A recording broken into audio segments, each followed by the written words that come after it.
All right, welcome back, everyone, to part 6 of our Advanced Explainer. I'm your host, and today we're putting on our senior revenue cycle management hats to tackle what is arguably one of the most stubborn roadblocks in medical billing. We are going to completely deconstruct the systemic root causes of CO50 claim denials and, more importantly, establish a rigorous, repeatable framework so you can actually resolve them.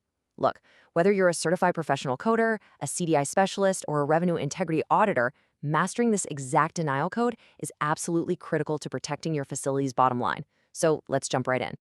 Here's our agenda for today's session. We're covering the deconstruction of CO50s, navigating coverage determinations, our resolution action flow, and then we'll run through 3 case studies: diagnosis linkage, frequency limitations, and procedure code mismatches.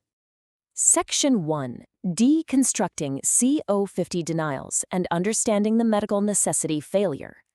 Okay, so let's set our baseline. When you see a CO50 pop up on your remittance advice, it is sending a very specific message. The payer is fundamentally telling you that the clinical justification you provided, basically the story your codes are trying to tell, well, it just doesn't warrant the service you rendered. Now, it's really vital to contrast this against statutory non-coverage. A CO50 isn't saying, hey, we legally never cover this. It's saying, we don't deem it medically necessary in this specific instance, based entirely on the coding and documentation sitting in front of them. In this list right here brilliantly illustrates the taxonomy of these errors. We aren't just dealing with a single type of mistake. A CO50 is like a catch-all for a whole menu of failures. It can trigger from a simple lack of clinical documentation, or maybe a direct mismatch where the service just isn't covered for the specific diagnosis you billed. You could be billing for a cosmetic or experimental procedure, or maybe you've got an improper ICD-10 to CPT linkage. You might have literally just exceeded frequency limitations. These right here are the systemic failures we've got to audit against every single day.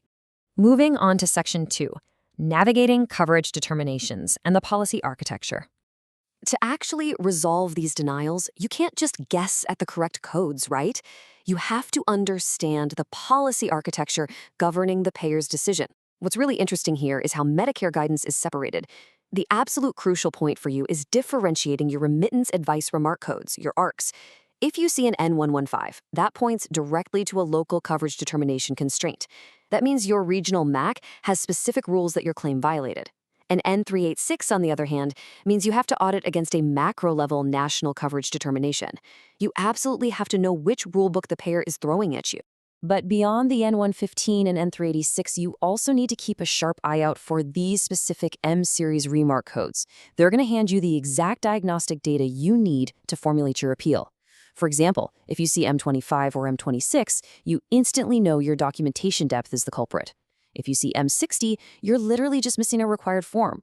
Reading the CARC and RARC combination is honestly like reading the payer's mind.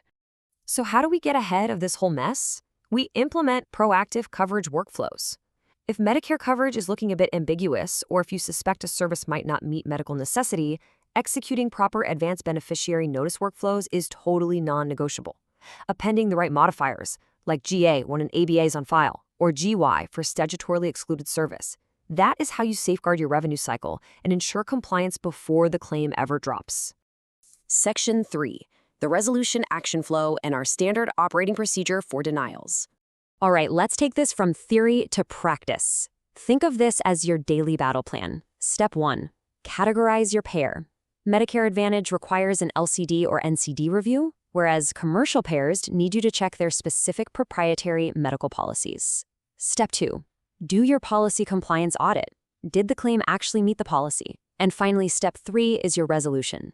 If the service complies, send it back for reprocessing. But if the claim lacks a supported diagnosis, despite what the clinical backing says, then you've got to refile a corrected claim mapping to the right ICD-10 codes supported by the medical records. Let's move to Section 4. Case Study 1, Diagnosis Linkage, Auditing Trigger Point Injections. Let's pressure test this with a real-world scenario. Here's an initial claim. The provider bills a mid to high-level evaluation and management visit, CPT 99214 with a modifier 25 at $250. They also bill CPT 20552 for a trigger point injection at $111 and J1030 for the medication, Depomedrol, at $200. Pretty standard encounter, right? Well, the remittance advice drops and, we have a problem. The EM visit and the medication might pay out, but that CPT 20552 gets slapped with a CO50 denial for medical necessity, specifically flagged with an N115 remark. Remember what we said earlier, N115 means this claim failed against a local coverage determination. So, what do? We pull the chart. A clinical audit reveals the initial coder mapped the injection to M76.32, iliotibial band syndrome. But looking at the provider's operative notes, they explicitly document identifying trigger points in the vastus medialis for myalgia.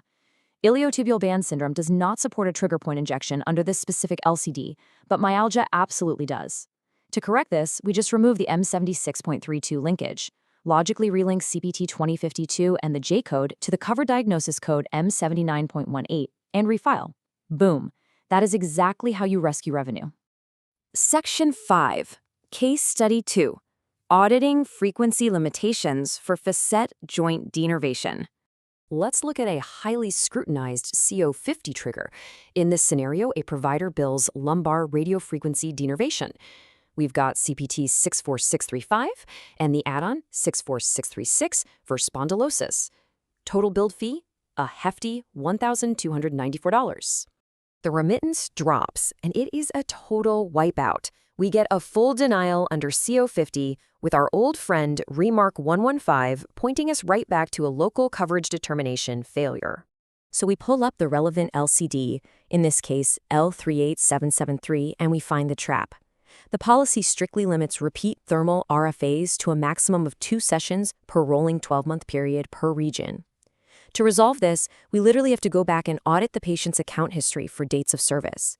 If they're within the allowed limit and the documentation proves the required prior relief metrics, we submit a structured clinical appeal. But if they exceeded that 12-month frequency, the denial is going to stand, no way around it. Finally, Section 6. Case Study 3. Dealing with procedure code mismatches and clinical documentation discrepancies. Here, we're looking at a scenario where the procedure code build fundamentally mismatches the actual clinical documentation.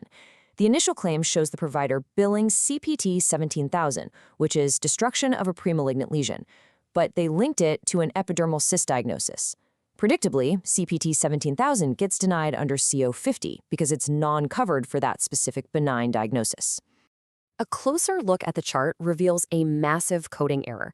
The operative notes confirm the physician actually excised a 3-centimeter benign cyst from the neck. They didn't destroy a premalignant lesion at all, so the corrective action is super clear. We changed the procedure code to CPT 1143 for the excision of a benign lesion, link it to the covered epidermal cyst ICD-10 code, and refile the claim.